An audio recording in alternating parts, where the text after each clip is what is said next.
Hello Sunshines and welcome to deValiante Plays the Müll Littoral by Librarium Studios. Jill's mind has been altered by a terrible curse, and her only chance for survival is a pilgrim named Glasswalker and her own inner strength.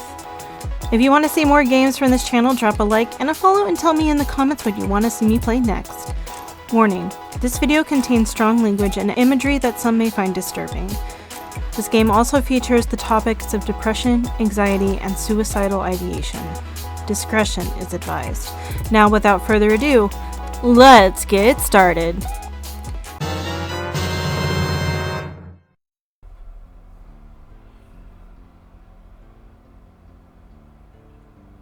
Beautiful sunset, isn't it? Don't you agree? Yeah, it's nice. Sorry if you're looking for conversation. I'm probably not the best person for it. Well, I'm in fact here to speak with you. Why? Am I in trouble for something? Goodness, no. You're not in trouble for anything. In fact, I'm here to help you. Help me do what? Build a sandcastle? Last I checked, I didn't make a point of asking strangers for help with much of anything. Well, you see, there have been rumors of a young woman who has spent a worrying amount of time at the cursed beach of the western shore. Hold on, what do you mean cursed? This beach curses the minds of those who spend too much time enamored by its beauty. Hundreds of years of poisonous thoughts have made this place toxic to the mind. Okay, I'll play along. What does the curse do? Well, it's different for each case. Common symptoms tend to include nightmares, insomnia, and plagues of intrusive thoughts. Wait, how do you know? Have you been stalking me? Without proper treatment, it can cause irreparable damage to the mind. It's made people commit unprovoked acts of violence, along with other things I wish not to discuss. Oh, boy, you're serious. So what? You're going to whisk me away to some miracle man who can make all of the problems I've had in this garbage life go away? In a sense. I want to do everything in my power to help you, but that sentiment means nothing if you don't trust me. Is there anything I can do to convince you of my sincerity? Prove to me that there's an actual curse. Do that, and I'll go along with whatever the hell you want. In that case, here is a gift. It will allow you to see the truth for yourself. It's a lens. A lens used by the pilgrims of Greylink. To see the truth of the world around them, and to empathize with the universe. It is for you to keep and use as you wish. Oh, thank you. It's very nice. I guess you won't be satisfied until I look at the beach. Let's just get this over with then. Time is slowed to a crawl to allow you a moment to focus. Click on the lens. Boop. It's the sun. When you have gathered all the information you require, click the lens back into its original position. The setting sun is the last wholesome distraction I have. It's the last few moments of beauty I get during the day before the inevitable battle with a restless sleep. I've lost track of how long I've spent waiting, staring into these waves, wondering what I could have done differently in my life. Things shouldn't have ended up as bad as they are. At least I have this. All I have is this. I don't want to believe this place is cursed, but now that I'm really looking past all of the beauty, I feel something wrong. I feel sick and weak and helpless in the wake of the unstoppable sea. Why can't I just find bliss in ignorance?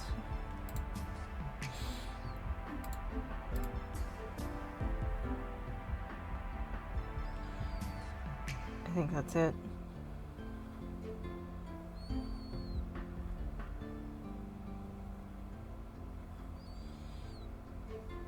Yeah. After deactivating your lens, time will return to its normal pace. Use the information you learned to click on the environment and edit your reality. Some levels will have time limits after the lens is deactivated that this tutorial does not. All you must know is accept that your curse is real. Okay. Oh.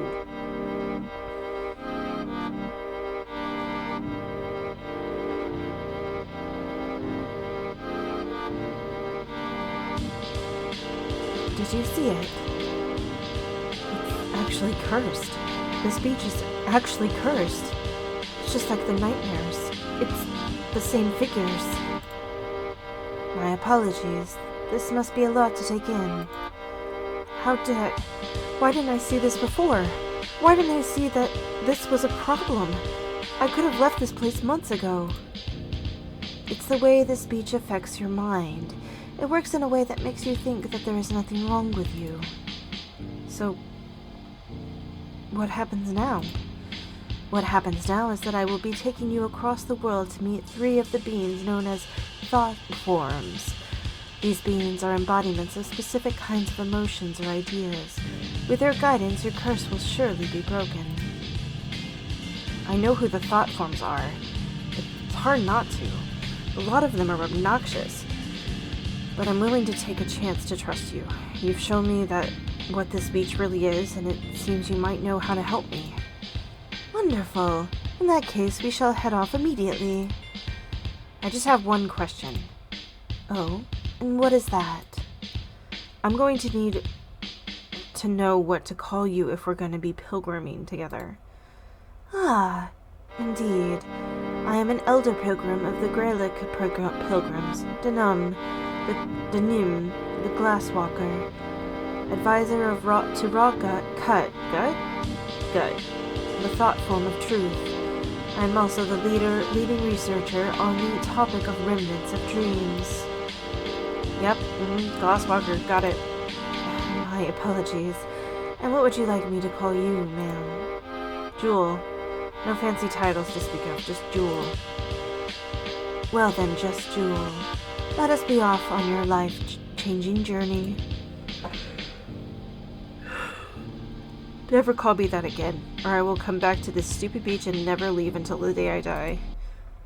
The first 2 weeks of travel were rather uneventful. Glasswalker spoke endlessly of all of his achievements and passions in an attempt to improve my mood. All it really accomplished in doing was making me realize that I've been wasting my life at the damn beach, and I can never reclaim those years. I could have made something of myself like Glasswalker. Instead, I'm just a burden for yet another person. Eventually, Glasswalker led us into the deep, snow-touched woods of Canade, where he then became enamored with some animal tracks.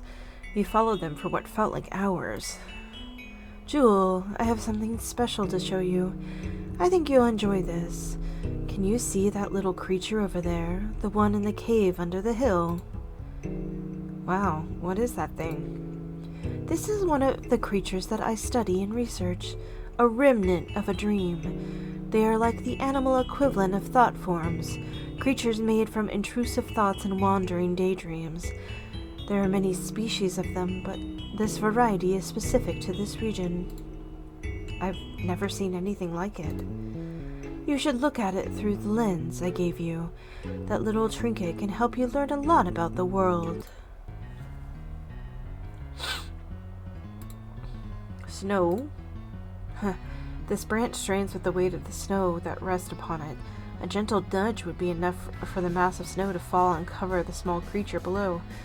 You feel that just focusing enough on it could make the snow fall, but only pilgrims like Glasswalker have that sort of power. The power to edit reality simply through focus. You are nothing. Surely you can not do the same.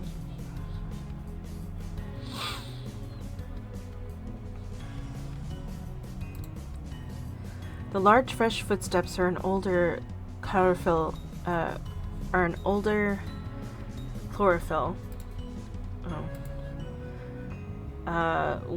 Elder chlorophyll, like the one that made these footprints, are fiercely protective of their young. When they see that their kin is in danger, they act quickly to deter the attacker by releasing intense heat stored in the heat sac within their bosom. This small creature is called a chlorophyll. They are creatures born from the remnants of daydreams one has during relaxing sunny days. Excuse me. Young chlorophyll, like this one, are skittish and meek.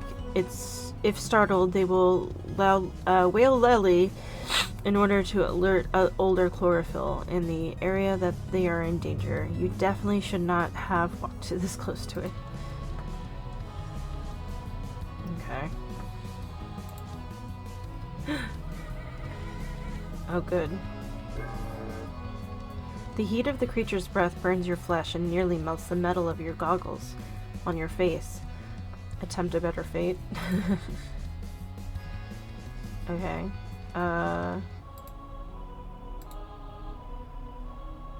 So...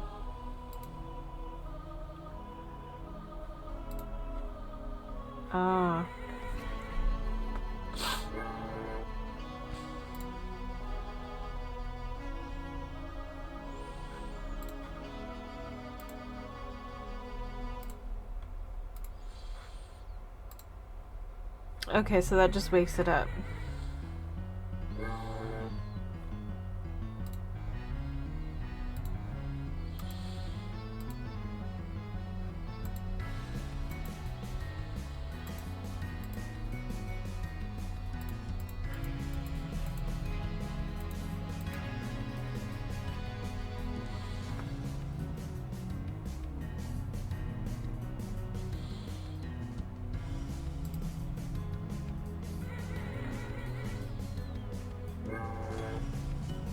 Okay.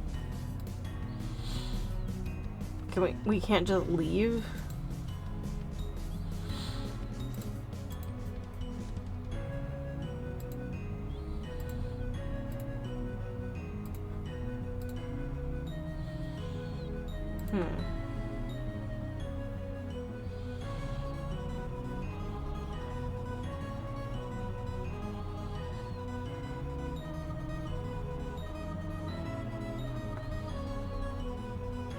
That's the branch, isn't it? Yeah.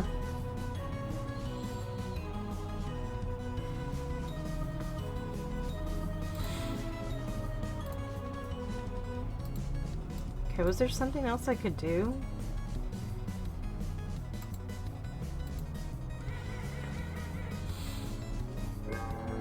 Like...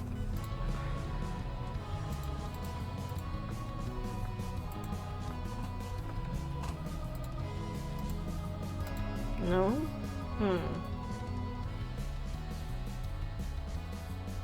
Because the moment I put that back, this thing will wake up.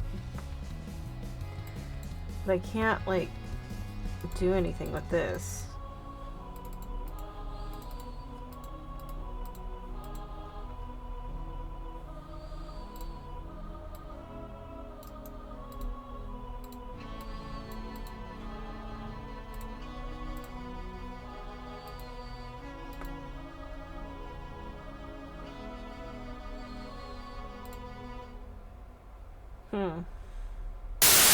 Oh. I see.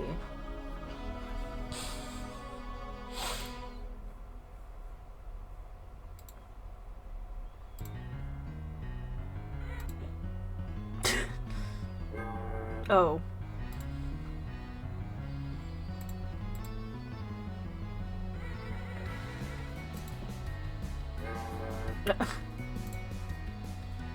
Okay, so I have to get the timing right.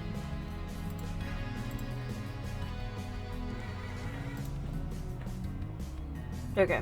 As the creature tends to its child in danger, Glasswalker puts a hand on your shoulder and suggests that you both leave while the creature is preoccupied. Like...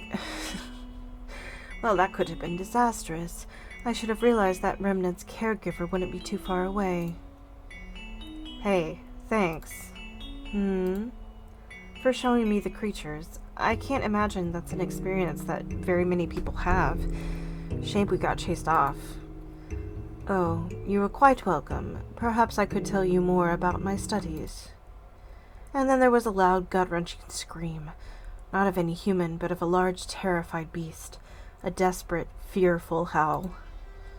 That sounded close. What? Was that a remnant? It could be, but I hope not. I truly hope not. For a good cause. Yes, for a good cause. What is the meaning of this? Ah, good day. Isn't it obvious? I am hunting the remnants. It is a forbidden act. It's been taboo to hunt remnants for generations. Times change. The remnants are overpopulating and have begun to attack the cities. I decided to do something about it. It seems that no one else has the gumption to cull their numbers. And who are you to make that decision? I am the Arch of the Grand Liberium. Well, there's an infamous name.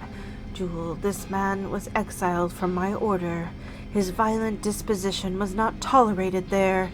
So, the Arch, the Thoughtform of kindness pitied you and made you a librarium scholar. Tell me, is he aware of what you are doing right now? Of course not. He is on a holiday. The kindness Thoughtform is narrow-minded. He would never allow this. So I decided to go and do what was right. Now, if you would stop stroking your righteousness, I must get on with my business finding the younger remnant. I swear I heard its call earlier. Haven't you done enough? Why would you need to find the young one?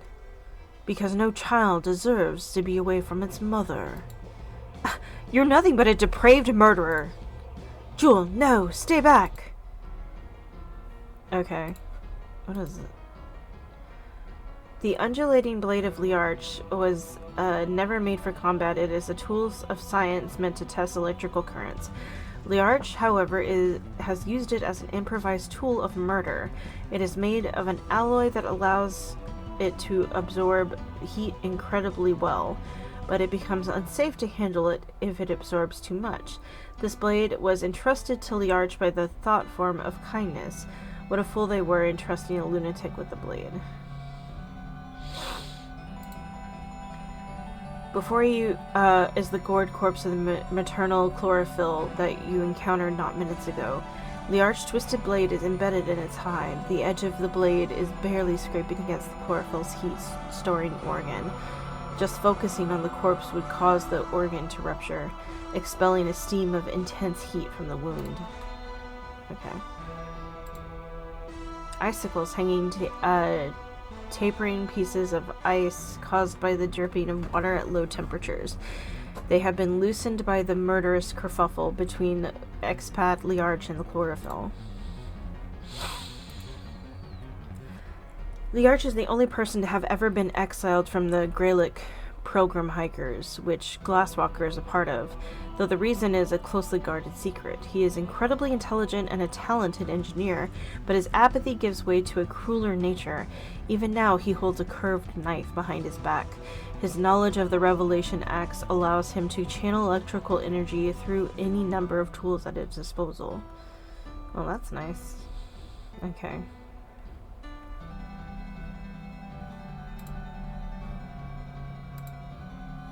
A pulse of electric discharge painfully shoots through your entire body, rendering your muscles stiff and unresponsive. Glasswalker appears to have been hit with the same blast of electricity. As you both stand paralyzed, expat Liarch chuckles and calmly escapes. Okay.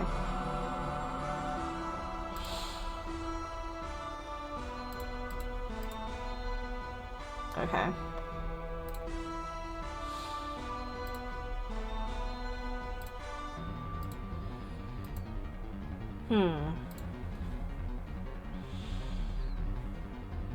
So it has something to do with the icicles, right? Oh. A pulse of electricity painfully shoots through your entire body as you both stand paralyzed. Okay.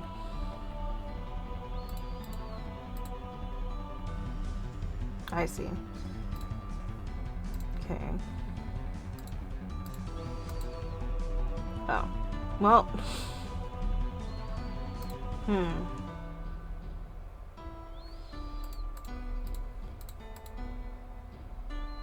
That didn't work. Okay. The Arch designed his helmet to accommodate this small heat lantern.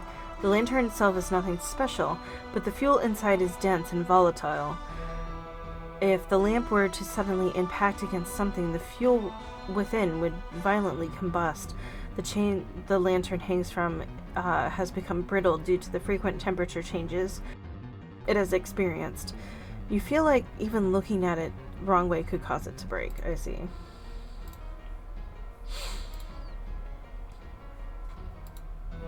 Oh, damn.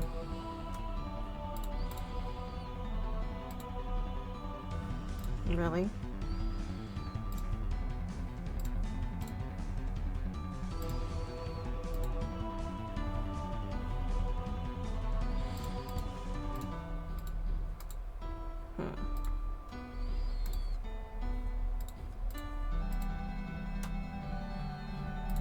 So how am I supposed to fucking know?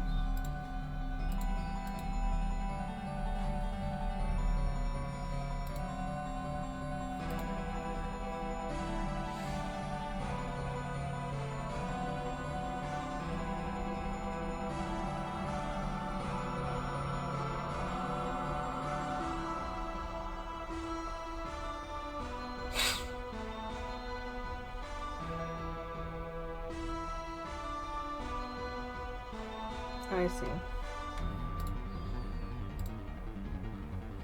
It's all about timing, which I am not good at.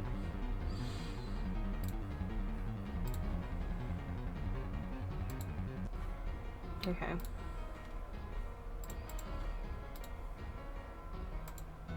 There we go. Oh, damn it. Let's click a bunch of shit. There we go. I made sure the biggest icicle shadowed on his stupid helmet. The rest felt harmlessly around him. Better to emotionally scar him than to physically scar him. The former leaves more of an impression than the latter. This I know from experience. The arch laid motionless in the snow for a beat, then clumsily scrambled away. That's right, psychopath! Run away! If I see that stupid helmet again, then the icicle is going straight up your ass. You hear me? Jewel. Every time I start to find enjoyment in anything, it's taken away from me. Why does everything I love have to be destroyed? Am I that bad of a person? Jewel, you were able to save the young remnant, right? If you hadn't covered it in snow, the arch would have found it. That's something, right? Something to be happy about? How do you even know that I saved it? I mean, I wanted it to happen, and it just happened to happen. Just like the icicles and the arch. It's the empathy arts. They are used by pilgrims like me. When you understand the world enough, you can learn to edit it in the slight ways, like you have been doing today. I have a suspicion that you had a talent for it, and this seems to confirm it. You are a natural. So, even with magic pilgrim powers or whatever, I still wasn't able to save both of the remnants. It's not surprising, really. I fail everyone. You'll get used to it. Jewel, we all fail. Even at the things we are passionate about. Even me. I wear this cloak because I lost my arm to a dangerous remnant that I thought I knew enough about to be safe from. But I learned from my failure. We all learn from our failures. Don't be discouraged by the events you can't control. I'm sorry, you're just trying to help. I get it. I appreciate the effort, really. Let's just keep moving. Glasswalker and I didn't talk to each other for a bit. I couldn't tell if he was trying to think of something to say, or if he just gave up trying to console me.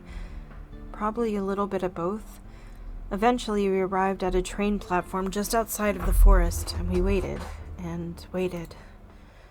I've been wondering something, Jewel.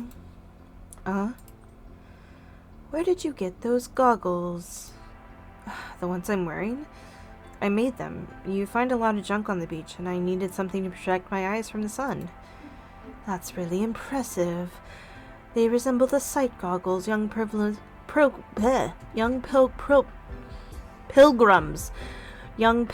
from the Greylock use. So I was curious. What about the antenna? What's that for? I built an old radio into the goggles. The music helps me sleep. Well, you certainly know a heck of a lot more than I do about radios. And waited. Have you ever ridden on a train, Jewel? Never had the chance. This train we will be riding on was designed by an artisan from Varish. Very lavish, very fashionable. How does that sound? I guess I'm a bit excited, yeah? How about a boat? You live by the ocean, so I would think that... I think I see the train. Finally, we're able to board the train, mercifully ending Glasswalker's awkward small talk. The train was warm and filled with rich colors, a stark contrast to the barren white wilderness of Canade. To my relief, Glasswalker and I sat in the back away from the other passengers. A few hours passed. Glasswalker had fallen asleep sitting next to me. Unfortunately, insomnia had its hold on me yet again. You have insomnia, you have anxiety, you must sleep. Before stopping time, you can click on the passenger's newspaper to view them. Bad stories lead to unstoppable thoughts. Unstoppable worries lead to the lack of sleep. Find the good in the world so that you may sleep. Okay. The individual is a species of humanoid known as a Yangat, known for having midnight black hides and hats. Are they hats? We just don't know. They are pleasant enough creatures. This traveling Yangat ponders over the article they're reading. Quite the odd situation with these remnants.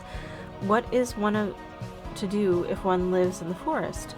There are no embermancers to protect the people who live in the cabins and nomads.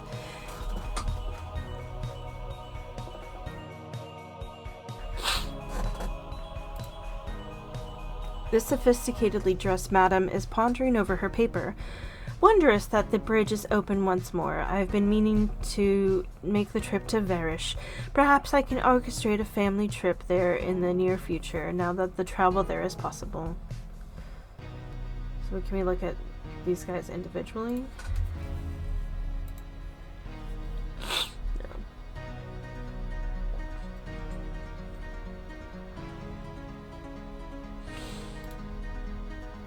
This fashionable grizzly man ponders over the article he is reading. I don't necessarily agree with the choices the Grand Librarian has made recently, but this new device seems to be an astounding innovation. Kind of coincidental that they advertised this achievement during this whole situation with a suspicious new librarian.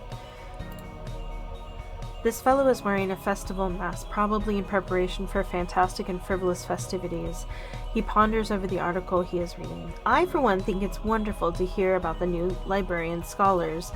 I bet that lad joined so he could reform and better himself for the good of all. Good on, gentlemen, sir. Okay.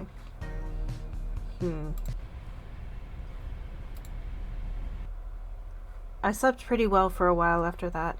Something about Glasswalker's presence helped.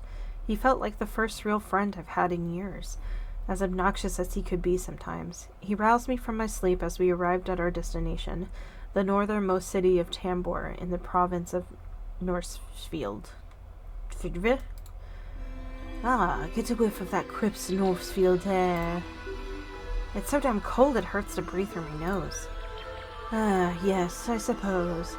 Well, it won't be that way for long. The home of the Thoughtform of Fondness is one of the most warm and inviting places in all of Erie. The tavern at the top of the world, and home of Rysalt, the Thoughtform of Fondness. A tavern? Yes, with rooms on the second floor.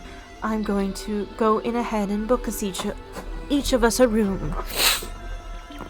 In the meantime, you can mingle with Rye. I'm sure she'll be excited to meet you. Glasswalker, wait! But he had already disappeared through the door. I scrambled after him, but once inside the tavern, he was nowhere to be seen. I found myself alone, surrounded by strangers in a strange place. Get out of the tavern, divert their attention. Oh. Okay.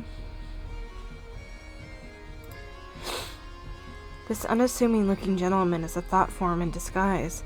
He is the Thoughtform of kindness, to be precise. Thoughtforms like to go on holiday to Rye's Tavern to unwind, as they generally don't have much free time due to all of their admirers and worshippers. As such, they generally use a magical disguise when they arrive in the tavern so that people don't disturb their vacation. A bottle of Index Lavender Honey Cola, a direct import from the city of Ra. Doesn't appear the seal on the cork has been broken, so it's safe to assume that the bottle is full. Okay. Here is a small portable lantern. Focusing on it will turn it on. But since the room is so bright right now, it wouldn't make much of an impression. This strange being sitting on this chair is a thought form of fondness, Rye Salt. Thought forms are born from an incredible abundance of a specific kind of thought. Rye is made of the fond memories people have from days of merriment and lighthearted festivity. Rye manages her tavern with great enthusiasm, going to any expense so that her patrons have a wonderful time. She works hard to keep her establishment as clean and hospitable as possible, and will clean up any spill immediately. Okay. So far we have this and this. This pulley opens and closes the solid iron fireplace door. Okay. During the night, Rye closes the door so that more heat goes to the upper floors where some tavern patrons rent out sleeping quarters. During the day, she keeps it open for the tavern area. Sometimes the weight of the iron fireplace door causes it to close on its own. Seeing the strain of the ropes, you get the idea that simply focusing on the pulley would cause the iron door to close. Okay. Today's drink of the day announces the chalkboard index. Lavender honey cola. A warm fizzy drink for those long cold nights in Norsefield. Really wish I could stop yawning. In smaller chalk scribbles underneath, there is a warning. Due to the volatile nature of this drink, please do not shake the bottle when it is sealed.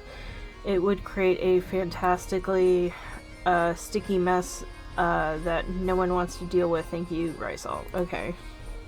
So we got a pulley here. Information about this. So...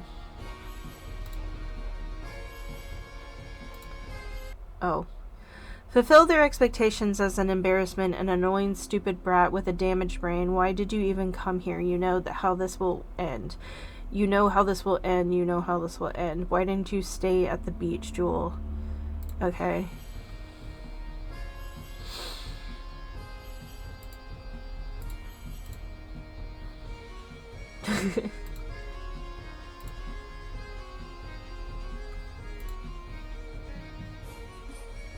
Can I leave now? No. Okay.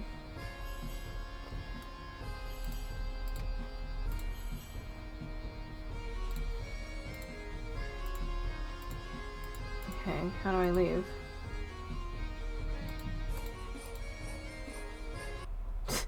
How do I leave?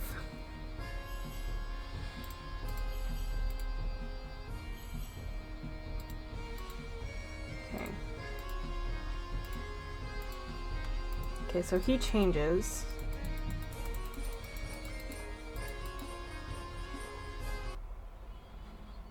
Okay.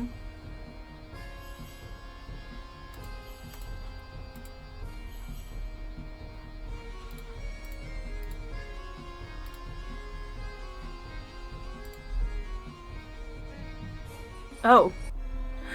After distracting the tavern patrons, I slipped outside mercifully unnoticed.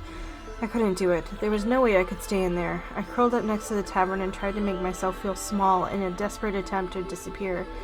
Sadly, it's hard to pretend you don't exist when the constant bitter cold reminds you that you unfortunately still have a body. Pathetic. Absolutely pathetic. And then the cold was suddenly gone. A blanket covered in glowing runes was gently wrapped around me. I looked up, and there, standing in the snow next to me, was the thought form of fondness. Hey there, kiddo. Doesn't seem like you're having a fun time. I'm sorry, your tavern is nice. It's okay. What other people find comfortable may not be what you find comfortable. And there ain't nothing wrong with that. I'm sorry. Ain't nothing to worry about. I saw Mr. Glasswalker in there. You with him? Yes, I am. Well, I'll let him know you're out here. When I come back out, I'll bring you some of that nice hot cocoa. That would perk you right up. Thank you, Miss Rye. I see why a lot of people come here. You've got a genuine kindness about you. You went out of your way to make sure I was okay. Thank you. Sorry I'm such an inconvenience. Aw, thank you. You're a sweet kid, and don't worry, you're no inconvenience. Making sure everyone is having a good time at my tavern is what I live for. So now don't you go anywhere. I'll be right back out with your friend. Glasswalker, friend. Glasswalker, friend, I love ya. But what the hell were you thinking? I thought social interaction would be good for her, to show her that there's nothing to fear from opening up to others. Denim. Well, I get you were well-intentioned. What you did was to try to teach her to fly by pushing her off the cliff and telling her to flap. This whole situation has been more difficult than I originally expected. I thought I was more prepared for this undertaking. Whoa there, big guy. You seem to be doing a good job just being a shoulder for her to lean on. All it took was mentioning your name and the last perked right up. All I'm saying is, be careful. There's a lot on the line right now. I'm aware of that, thank you, Rye. I started this journey fully aware of the potential repercussions. I took steps to protect her, as I will continue to do. Glasswalker and Rye soon came out of the tavern to find me. Glasswalker apologized for expecting me to be comfortable in the tavern. He shouldn't be the one apologizing. I'm the one who ruined this whole damn thing. But I didn't say that. After some much-needed hot cocoa, Glasswalker suggested that we take another train to our next destination. After another night of train travel and another day of hiking, the sun had begun to set as we reached the edge of the Black Pine Forest. We'll rest here for the night, explained Glasswalker. I have first-hand experience with the danger of this place. We don't want to get caught by the forest inhabitants at night. So we set up camp in the light to ward off the creatures of the night. Glasswalker fell right asleep, but the exhausting grip of insomnia had its hold on me once again. Campground insomnia. Okay, so I have to find a way to go to sleep. This level works slightly different than other levels. You are able to interact with objects when the lens is not active, and you're able to activate and deactivate the lens as many times as you want. Okay. You're able to interact when the lens is not active. Okay. A standard heat lamp of the Greylick pilgrim hikers. Most of the architecture and tools made in Greylick are made of alloy called brass gold. It is very versatile and can be reforged and reshaped relatively easily. Glasswalker helmet is also made of brass gold.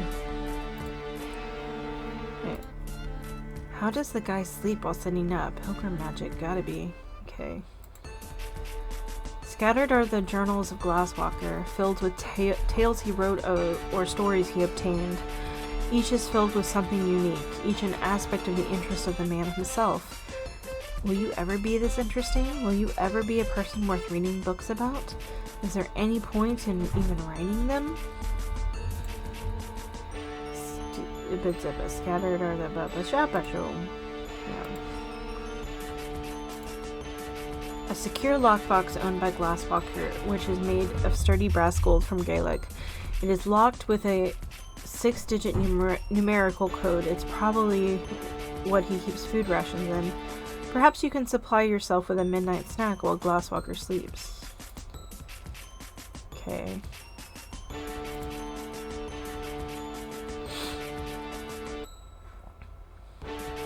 Make sure I'm not missing anything.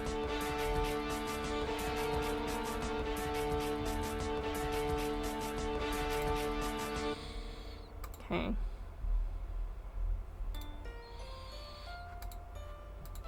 Okay. Wait. The following is a vision poem written by Bone Reader Arthas, a famous elder pilgrim that lived during the era of rebuilding.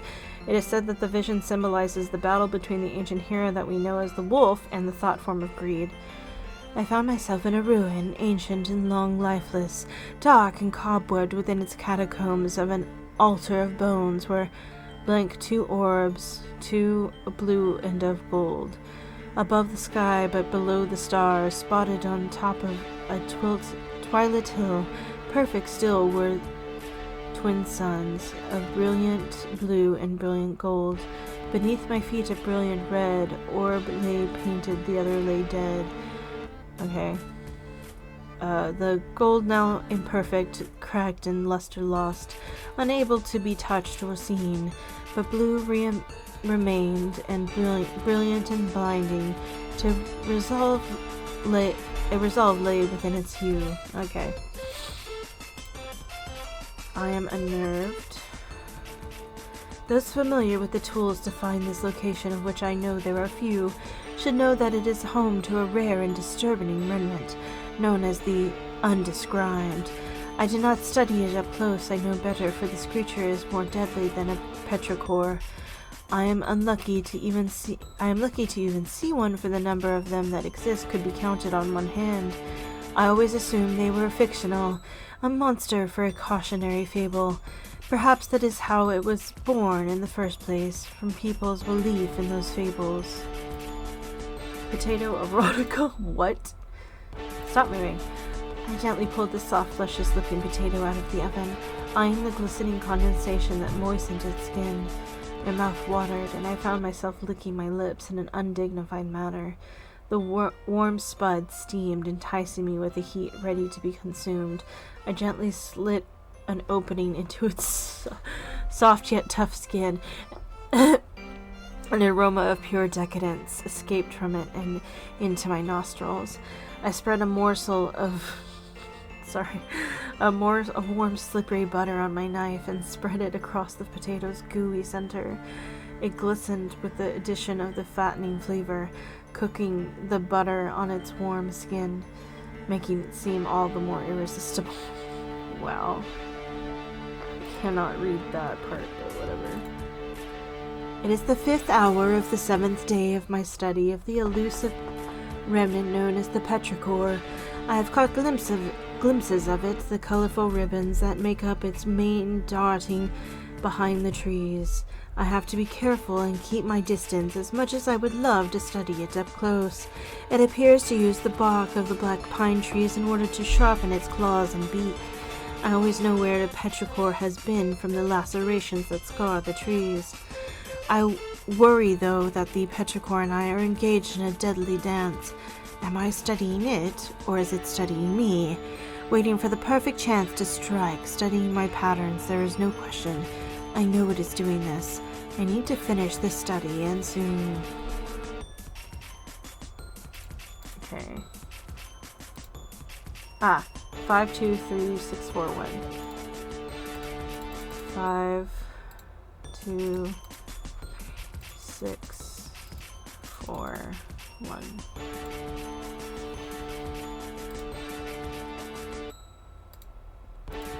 Okay, hold on. Note to self for the code: replace these 6 numbers with the second number found in each of your books. 4 becomes 5, etc. Weird. Okay. Hold on.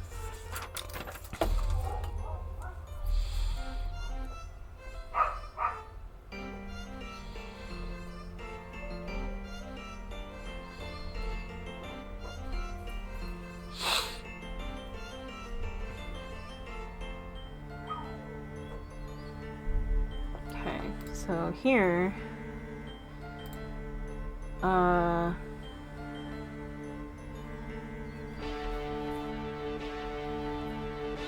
what did it say? Replace these 6 numbers with the second number in each of your books. 4 becomes 5, thanks. Okay, so 7.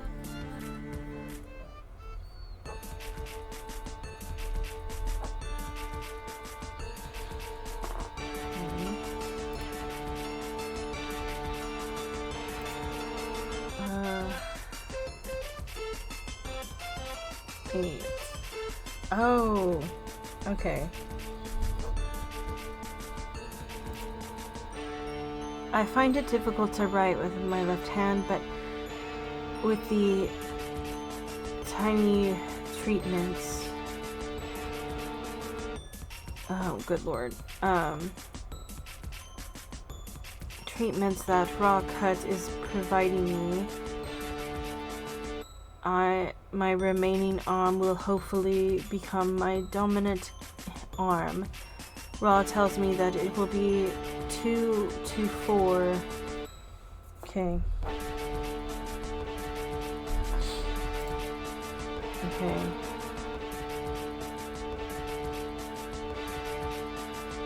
So, Act 1 to 3.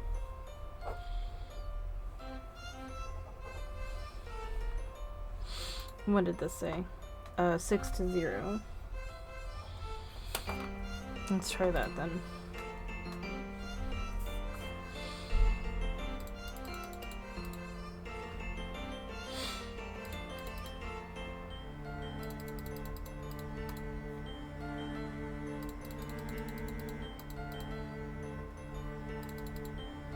Oh, dang it.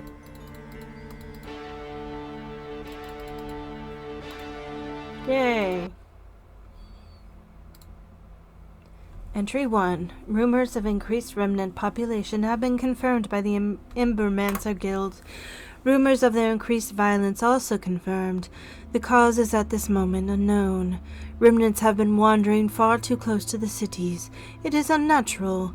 Remnants of dreams generally go out of their way to stay as far from human contact as possible.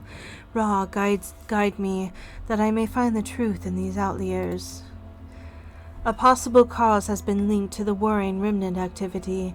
Message has just been received by Embermancers on the western coast that a young woman has been spending prolonged time at the cursed beach that looks out at the clear core ocean. Unusually prolonged time. I contacted a librarian scholar to check some very specific records, and my fears were realized. This woman has spent more time in contact with the beach than any other person in recorded history, just surpassing the expat. Oh. I feel sick writing this. She is the source of the violent remnant activity. The beach is causing her to experience so many intrusive thoughts that she is inadvertently saturating the world with them. Intrusive thoughts birth remnants. She has currently experienced more intrusive thoughts than the combined population of the continent, perhaps the world. She doesn't even know it. I shudder to think what might happen if she were to become aware of what she is doing. The Thoughtform of honesty, Raw Gut, wished to retain her and cleanse her brain as fast as possible, so that this problem would have no room to progress. I will not allow this. I pleaded to Ra to allow me a chance to help her through other means. Ra, your treatment might permanently injure her mind, I pleaded. I am an expert on remnants of dreams. I am the best person to help her right now. She gave me a chance. One chance, but if I fail, I can't fail. I won't fail. I am her best chance. I leave today for the western coast. Ra, guide me. It's all my fault. It's all my fault. He's not my friend. Glasswalker's not my friend. I'm his burden. I'm his failure. I'm hurting the world. I would be better off dead. I would be better off dead. I would be better off dead. The world would be better off if I was dead. I couldn't look at Glasswalker, who seemed more a stranger than a friend now, so I ran. I ran until the muscles in my legs were screaming in agony, until my windpipe tasted acid and rust. Black pine needles cut my arms as I scrambled through the darkness of the forest. I didn't know where I wanted to go. I just needed to run. I must have been running for hours when my body came too numb to respond to my brain. I fell to my knees in a small clearing and began to cry. My life was falling apart again, and just like before, the only one to blame was myself. A twig snapped. I bolted upright, then froze. It wasn't Glasswalker. Ooh, the petrichor. The petrichor, a fearsome remnant of a dream, born from swirling intrusive thoughts on rainy days. It is an incredibly effective predator within the black pine forest. It hunts only on cloudy days and flees from the sun. The petrichor has already decided that you are weak, and you will make for an easy meal. It's going to kill you, Jewel. This is how you will die. This is what you get for running away, you coward. Or is this what you wanted? The spiral fruit is a unique variety of fruit found in the black pine forest. Its name comes from the fact that its outer skin peels apart into a natural spiral. When the spiral fruit is at its ripest, it emits a sweetly intoxicating aroma when it is peeled. Oh, stop yawning. This aroma attracts a variety of insects within the black pine forest. This one is not ripe. Cloudweeds like this one naturally release clouds of pollen spores into the air when spring comes. However, the gentlest touch causes these plants to release their spores in an act of self-defense. Your powers could cause them to do the same.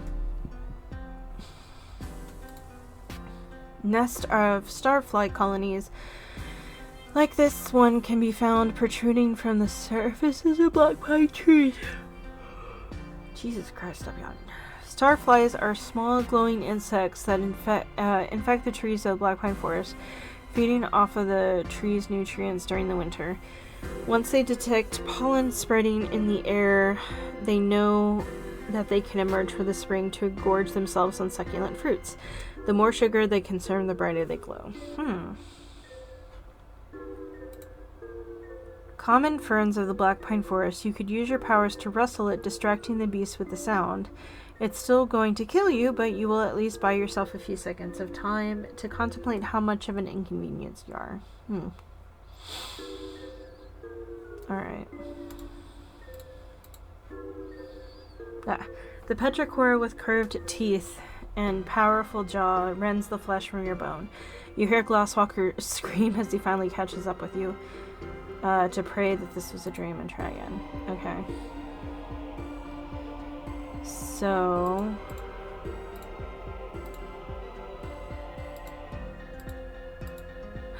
I see what I need to do.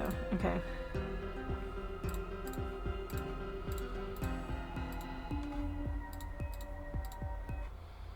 The creature was gone. Against the odds, I had survived, and I had wanted so desperately to die.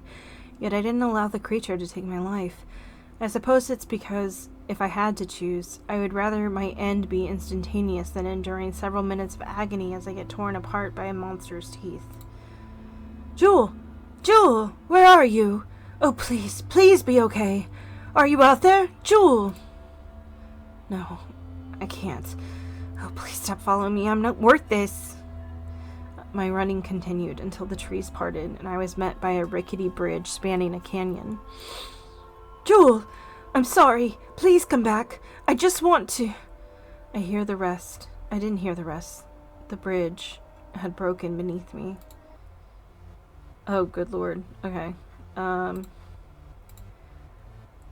windsock attached to a metal rod. The apparatus controls a runic encoded device within the rock face. When the wind blows north, as it only ever naturally blows north in this valley, the metal rod is pulled back, retracting the stairs back into the slots carved into the rock face. This is to dissuade potential climbers from ascending the cliff on a dangerously windy day.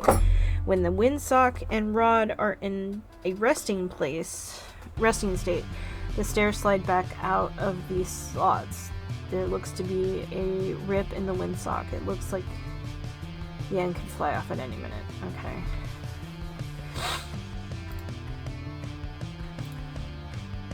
Watch as the leaves float in the wind. Watch them dance and spin. They don't care that you are seconds away from death. They don't care where the wind takes them. So why not change their path? Surely they won't deny you that last feeble wish.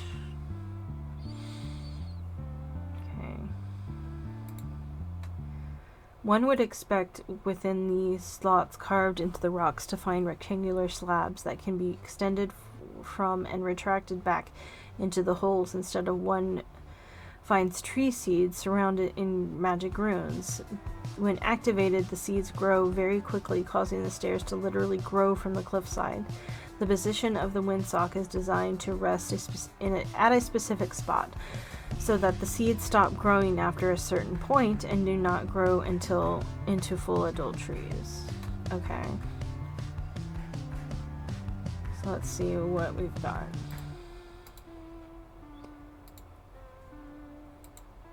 Okay. Okay. So we gotta do something with these leaves. Right.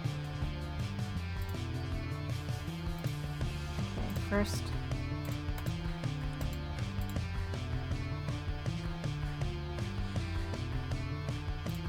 Okay. I have to be very... Seriously?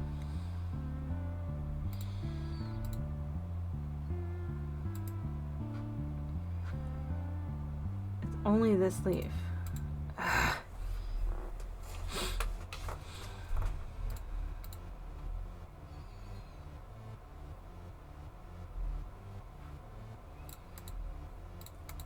There we go.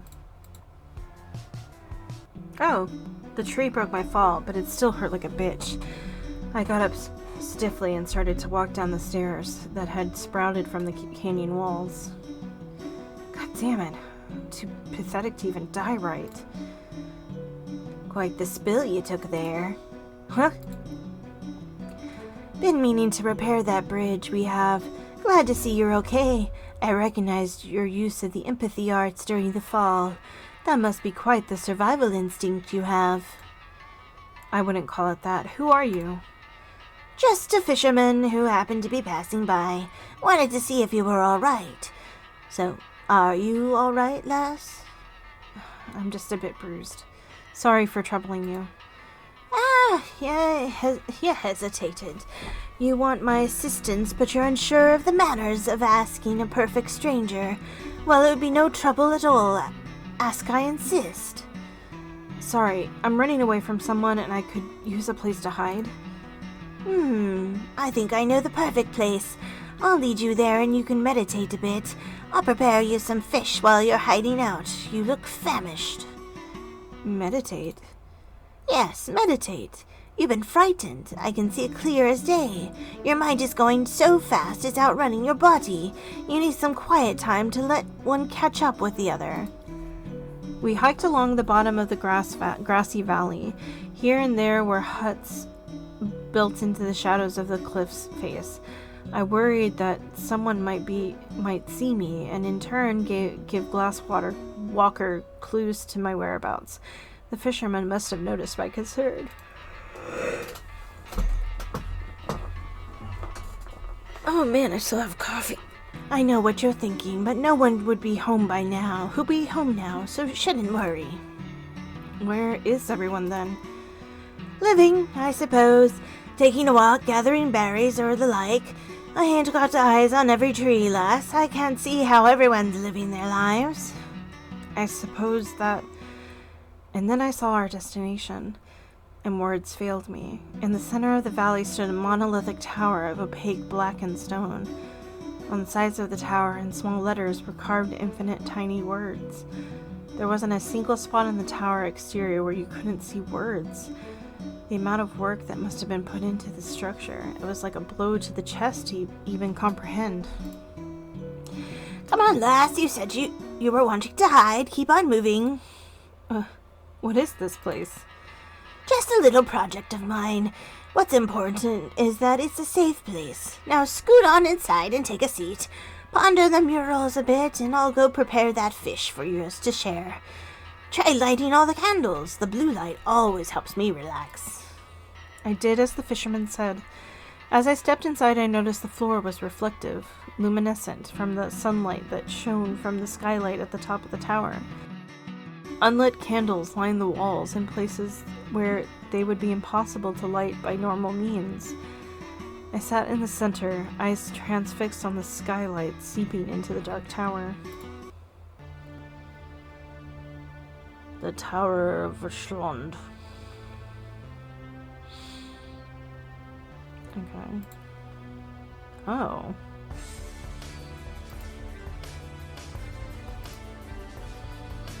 One eternity later.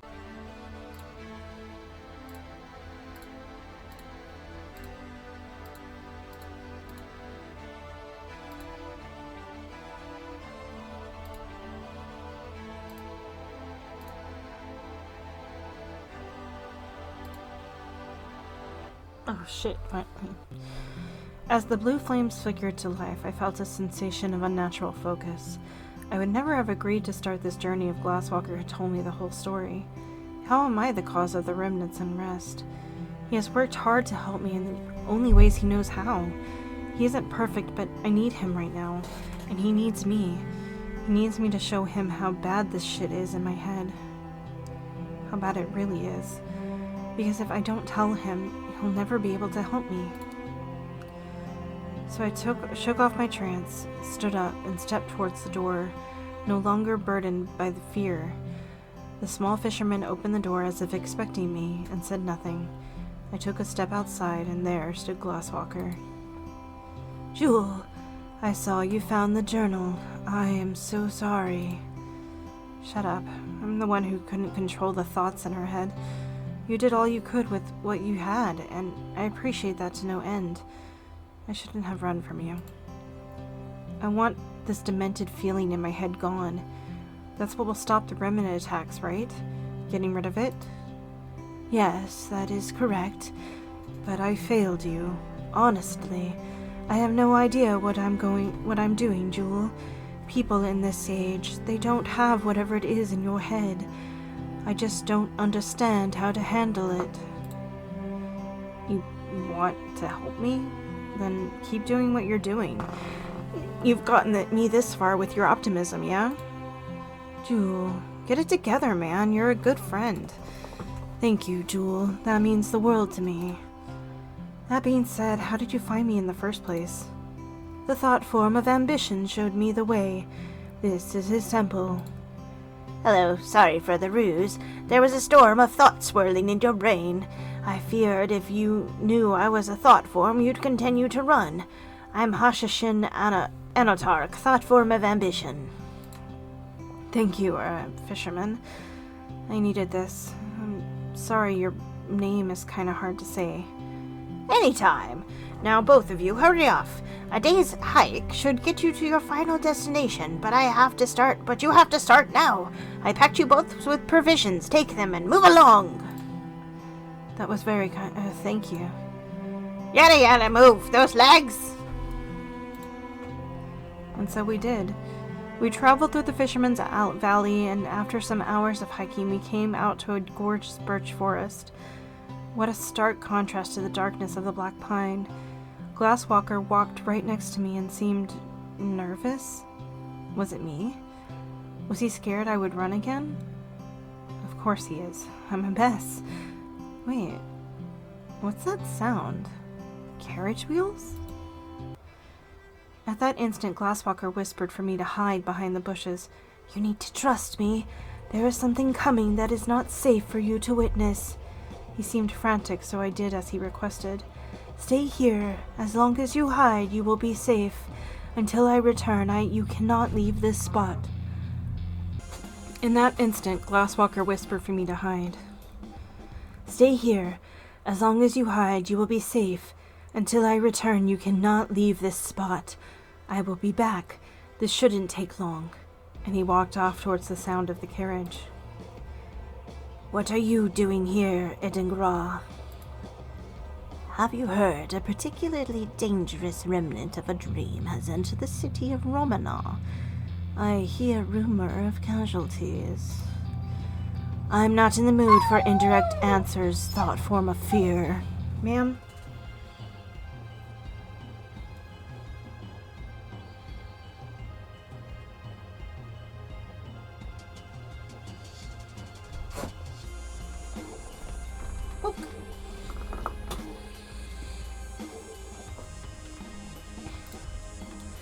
Pilgrim child, my intentions are never wicked. I'm here to provide diagnosis. Your diagnosis. I can live without it. You play the part of the fearless savior, yet you show paranoia even now. I taste it in the air. It is sweet.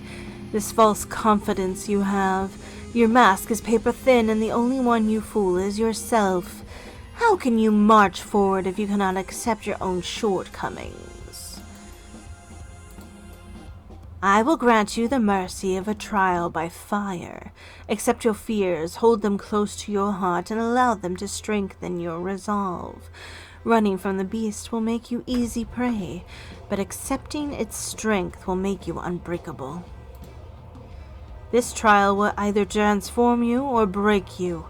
For your sake, and for the girl you wish to save, I suggest metamorphosis.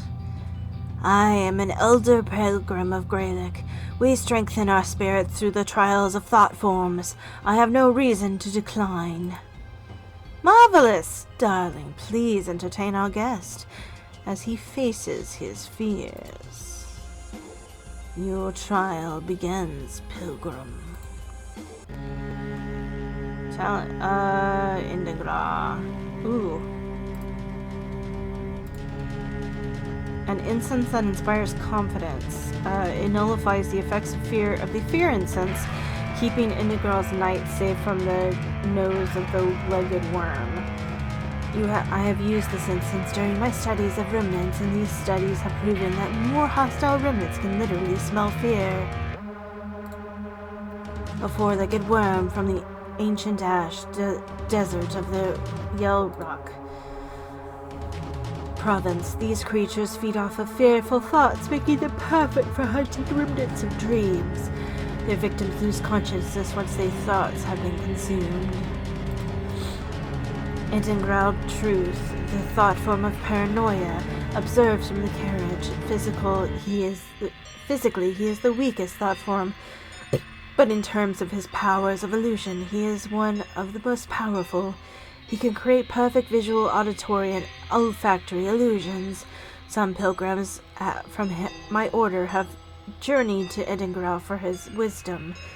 They return telling tales of how he taught them important lessons through horrific nightmares. He rarely gave these pilgrims a chance to refuse these lessons. An incense that induces paranoia.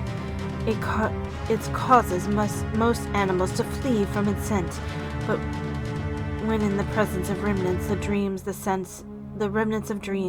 the sense agitates them and draws them out from hiding. I have used incense like this before in my field studies. The rope it is hung from appears to be sturdy, and it hangs directly over the Fear Guardian. This is a rope-sheed bluebird, also known as the collector finch. It makes its home in the hollow trees and fills them with trinkets, filched from unwary trading caravans. Its beak is sharp enough to cut through thick rope. If I use the empathy odds and focus on it, I could potentially request it to do a number of things. Is there anything else? Alright. Oh.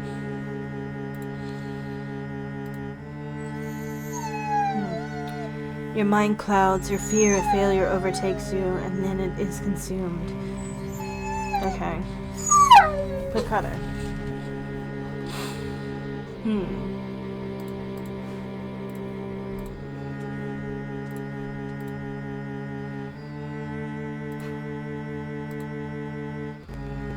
Uh-oh. Well done. You stayed determined and focused even in the face of terror. Will you accept the existence of your fears and your weaknesses now, Glasswalker? I will. And will you hold the resolve in your heart to march forward despite them? I will. And will they control you? They will guide me, but never control me. Very good, Elder Pilgrim. Now, save the Shore Watcher. You can come out now, Jewel. The hell was that about? Some inner demons. Did it go alright? Are you okay? Yes, I think it did. And I think I am. Cool. Glad to hear you're okay. So, we're gonna keep going then? Yes, of course. Let's get a move on. And then... The city of Ramana is under quarantine. Indeed, that is exactly what I just got finished saying. A dangerous dream remnant has gotten through the gate and the area has been evacuated. Embermancers from all over the city have formed a perimeter, and no one is to cross said perimeter. I am an elder pilgrim of Greylick, and on a mission directly from Roggut herself. We must enter Ramana. I am aware of every single remnant species in this area. I will be able to... What about an undescribed, sir? We're dealing with an undescribed. Just let me freaking deal with it. Jewel, you don't understand. This thing can kill you in the blink of an... Yeah, well, guess what, Glasswalker, Mr. Pilgrim, Elder, Expert, Professor, or whatever. I have faced 2 remnants that could have killed me, and I got through. And you know what? If this one is worse than that, and if it does kill me, who gives a shit? Jewel! What?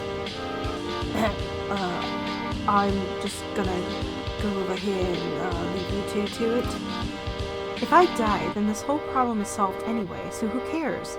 No more depressing thoughts fueling their anger. No more anxiety plaguing this world. Jewel, how can you talk about walking into death so easily? Trust me, the feeling of wanting to die every day stopped being shocking to me months ago. The thought comes to me as easily as breathing now. It has been. For a long time. So none of this so far has helped. Not even a little bit. You wanted to learn more about this thing. There are better days than others. This pilgrimage has had moments where I was close to being happy. Closer than I had been for a long time. Ooh, you told me I was the best friend you ever had. And? Well, as you would put it, get it together, idiot. You're one of the best friends I've ever had, too. And I want you to live. And I believe you can subdue that thing in the city without needing to die. You've done incredible things. You will continue to do incredible things, and you will continue to live. I'd bet my own life on it. You trust me that much? I do. Now go. I believe in you from now unto infinity. Oh crap, I guess I've got to live then. Alright, let's do this. The undescribed. Apples. Juicy apple dangling from a tree. The stem is strong enough that it could take a sizable force to shake the tree before you could use the empathy arts to drop the fruit. Okay. Books frantically abandoned in the wake of the undescribed. One features an old folklore poem. The Galboar was a child eater who chased the child one day after a long day in the forest where their child had liked to play.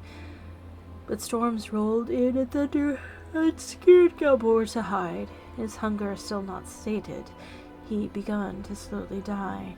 The child then brought an apple to the cave where Galboar hid, and the Galboar that day promised to never eat another kid. Alright.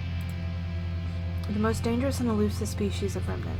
There are so few that most experts believe them to be just a myth. The undescribed is a conglomerate of imaginations of children after being told cautionary tales of boogeymen waiting in the woods if they strayed off the path. How can you hope to quell that? Experts cannot even believe. A staff wielded by embermancers, the fire-wielding patrol tasked with keeping cities and their citizens safe from harm. Seems that even some embermancers fled at the sight of the beast. This staff is the manual model, so its frame is made of highly conductive material to accommodate the high temperatures it is subjected to. When thunderstorms come, Embermancers use leather covers to prevent lightning from being drawn to their stobs. The facility devoted to weather study. The clockwork faces on the building tell the city the local weather. Right now it is indicating that there are some thunderstorms in the west and that the wind is blowing in a westerly direction. Okay, so this way? Or... okay. So we're getting a thunderstorm. We have some apples. A stove. The weather vane indicating the direction the wind is going. Wasn't there something like this in the valley of Ashland? Okay, so let's see what we can do.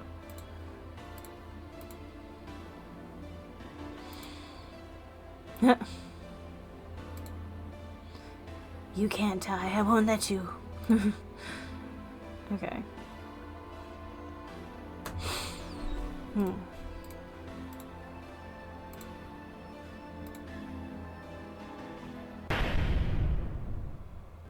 You're safe now, big guy. I'm sorry my thoughts brought you here.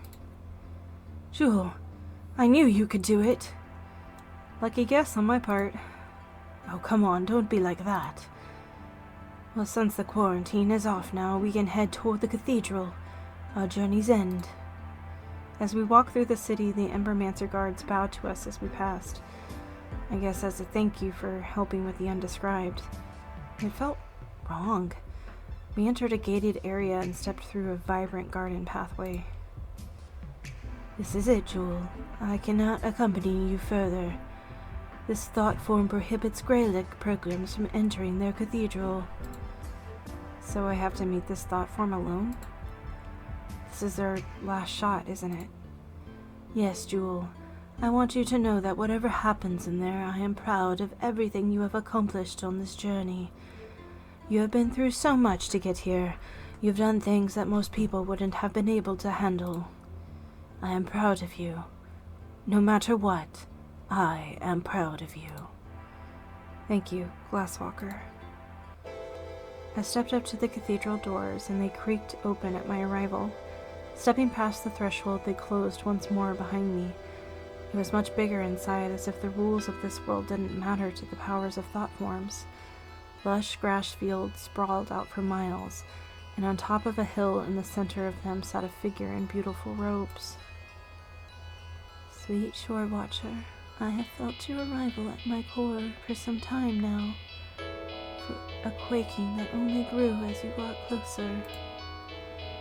I am not a powerful thought form.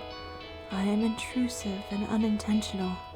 In fact, I apologize for my very existence, Jewel.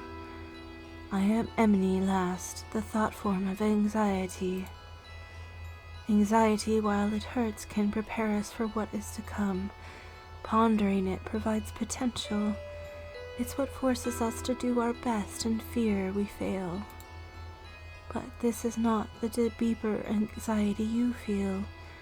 Your anxiety is a deep abyss where you have lost your direction. You seek the ocean's surface, but unknowingly you keep swimming down. I can provide a compass. I can provide bearings in your deep ocean. But in return for this you must introspect and see the truth of your darkness. I cannot force you to do this. The decision is yours, Shore Watcher. Alright, Emney's choice. Emney Last, the thought form of anxiety. He sits solemnly in his cathedral, prophesizing the potential of the world. He offers you a choice with each of his hands. One leads to painful introspection, the other leads to painful abandonment of all you have worked towards on this journey. Which pain is more noble to bear? Emney's last bladed mirror. To look into the mirror requires two things: the removal of your goggles and the bleeding of your hands. Oh, good. To look into the mirror without any mask is to see into your own soul, so that you may find the true source of the curse. This is your chance to see things as they truly are. If you choose the mirror, there is no turning back. Alternatively, you can take the offer in his other hand and leave. Both choices have their own pain.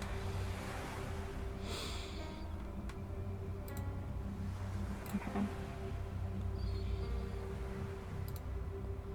Amity will not force you to take the mirror. It is your choice to make it. You are free to leave and spare yourself from the pain of introspection. But there will be other pains awaiting you, perhaps even greater pains.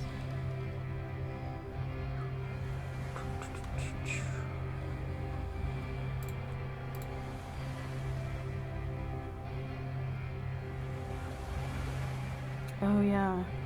Aww. Ow. My father was a well-known cartographer.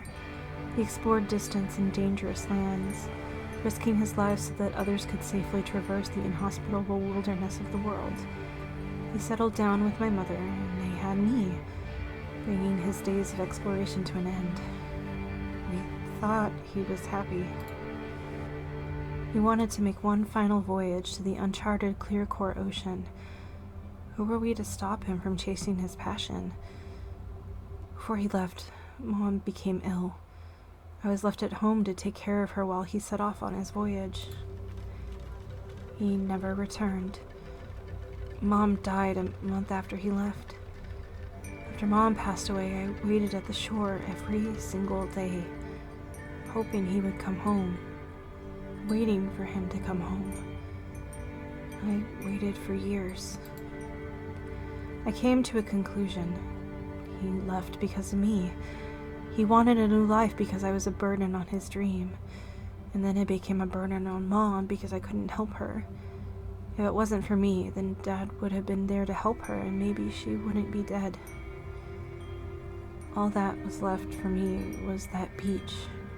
To keep waiting.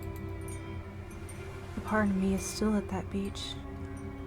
I don't think it will ever truly leave. A shred of me still lives in the turbulent sea.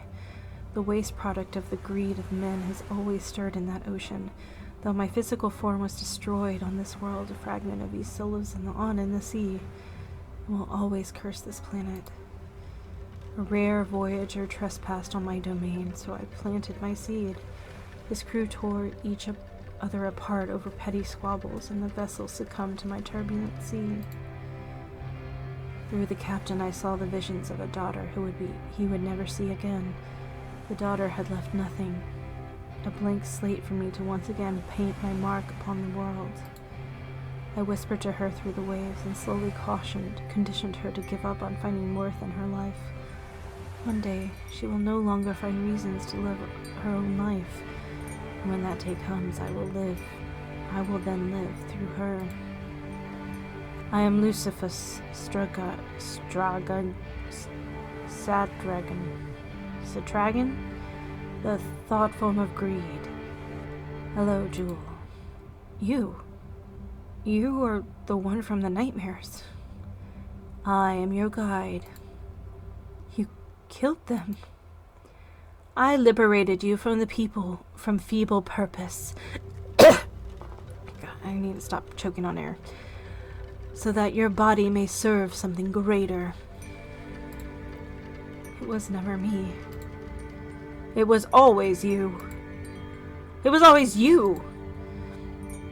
You know how this will end. Let me take the reins and your pain will be over. No, I am done with your crap. Insolent child, I am a god compared to you. You're just a pathetic husk of a thought. You conditioned me so damn carefully. You actually made me think all of the garbage in my life, no, in the world, was my fault. The truth is here, Lucifer, and the truth is tearing your delicate little eye apart. Regardless, you shall never truly rid your mind of my presence. I will always be there, whispering my truths into your heart, willing vessel or no. No, you won't. I will beat you one day. I have won this battle. We have, Glasswalker and I. And one day I won't need Glasswalker. and I will be able to kick your ass on my own. And I will. I will win this war. Now get the hell out of my dreams! It was never me. It was never me. It's okay now, Jewel. Let it out. I'm here. It hurt for so long. I wanted to die for so long. You never thought the pain would end. It hasn't ended yet, but it's better. It's better than it has been in a very long time. Come here, Jewel. It's okay. Depression isn't something that you can just stop. Anxiety isn't something you can just drown out. I've learned people can't read minds, but they can learn to help. They can learn to be a shoulder to lean on. I will never walk alone. You don't have to either, because there are friends that will always be there for you. They may not know what to do at first, but as you and them go on your own pilgrimage, they will learn alongside you. Adian. I did it.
Thank you for joining me as I played the Müll Littoral by Librarium Studios. The next episode will be out shortly. If you enjoyed what you saw, please leave a like and a follow and ring that notification bell so you know when a new episode drops.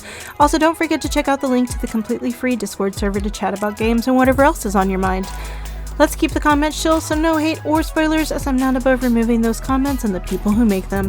That's all for now, folks, and I'll see you next time.